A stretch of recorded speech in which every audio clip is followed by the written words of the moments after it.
Halo, selamat pagi, siang, sore, malam. Bagaimana kabar Anda? Mudah-mudahan baik-baik saja. Bertemu kembali dengan Supra GTR 150 ini. Ini adalah switch lever. Ini buat apa? Ini yang terpasang di sini ya. Jadi di dalam handle kopling ini, dalamnya itu ada switch dan switchnya sudah rusak. Pengaruhnya apa kalau switchnya rusak? Pengaruhnya adalah yang saya rasakan ya, yang saya tahu dulu kalau belum rusak, ketika ini posisi masuk di gigi 1 atau di gigi 2, pokoknya posisi bukan netral. Misalnya saya masukin ke gigi 1 ya, masuk gigi 1, biasanya kita starter itu bisa, asal koplingnya kita tekan kopling, terus kemudian kita starter. Ini harusnya nyala ini kalau switch di sininya itu masih normal. Nah karena rusak ini, starter elektriknya ini nggak jalan, diengkol pakai kaki juga nggak mau ya. Nah makanya ini kan sangat merepotkan ketika misalnya ditanjakan terus mau jalan dari tanjakan atau ditanjakan mati gitulah misalnya, terus mau kita nyalakan itu harus kita netralkan dulu. Jadi repot sekali, seperti Honda Win ya, kalau teman-teman pernah pakai Honda Win itu sama. Jadi dia tidak bisa dinyalakan ketika posisinya masuk ke persneling bukan netral ya. Kalau Honda Win sih jelas karena dia nggak ada elektrik starternya ya, harus pakai engkol. Cuma ini kan karena sudah ada elektrik starternya dan rusak, itu kan rasanya nggak nyaman sekali. Makanya kita beli, karena ini harganya murah, hanya 15.000 saja. Kita bongkar depannya dulu, harus melepas ininya aja ya.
Oke, ini sudah bisa terlepas.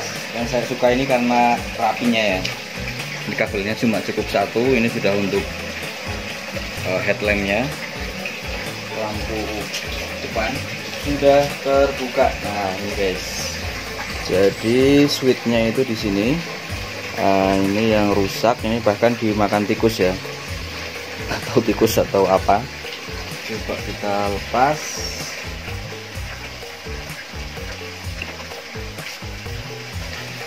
Ini coba saya buka, ini bolak-balik ya, masalah ya kanan kirinya. Jadi posisinya ketika ini ditekan saklarnya ini, ketika posisi handle koplingnya dia posisi netral, nggak kita tarik, dia posisinya gini ya. Ini akan mematikan, istilahnya switch itu kan seperti saklar, akan kayaknya mati sih ya. Ketika ini ditekan, dia ada pernya, dia akan keluar ini sentilnya. Jadi fungsi saklarnya ini nyala dan akan membuat, harusnya bisa di starter ya. Nah ini bisa guys.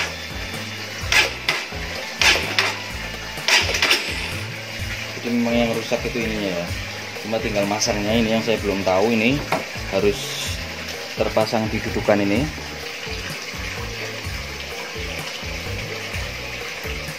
Memang ini harus dilepas dulu handle koplingnya. Coba saya dorong dari sini. Oh ternyata cukup kita dorong dari sini ya.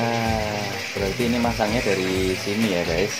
Ini harus dilepas dulu, dilepas, kemudian ini dipasang dari sini, dari dalam. Susah nih, apa karena nggak sama ya? Kalau dimensinya sih harusnya sama ya, bentuknya sudah sama. Oke, kita coba lagi. Oke ya, bisa terpasang setelah saya dorong pakai kunci T ukuran 8. Ini pas sekali didorong.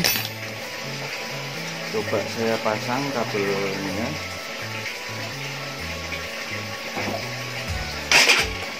Saya pasang kembali handle koplingnya.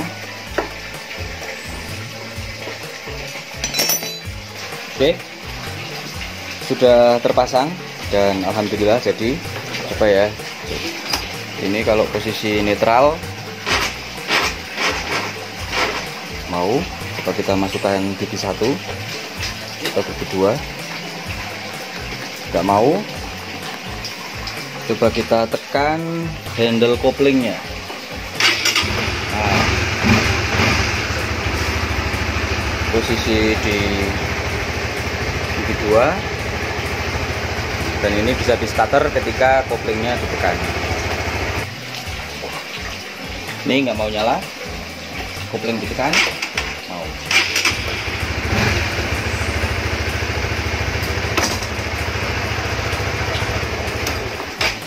Jadi fungsi switch ini seperti tadi saya katakan, jadi ketika posisi masuk gigi, ketika koplingnya tidak ditekan itu di starter nggak mau. Jadi ini sekaligus sebagai pengaman ya, pengaman jaga-jaga ketika di parkiran atau untuk mainan anak, starternya dipencet ketika ini posisi masuk gigi. Kalau tidak dimatikan seperti ini bahaya sekali, karena dia motor akan langsung jalan gitu ya. Dan itu sangat berbahaya.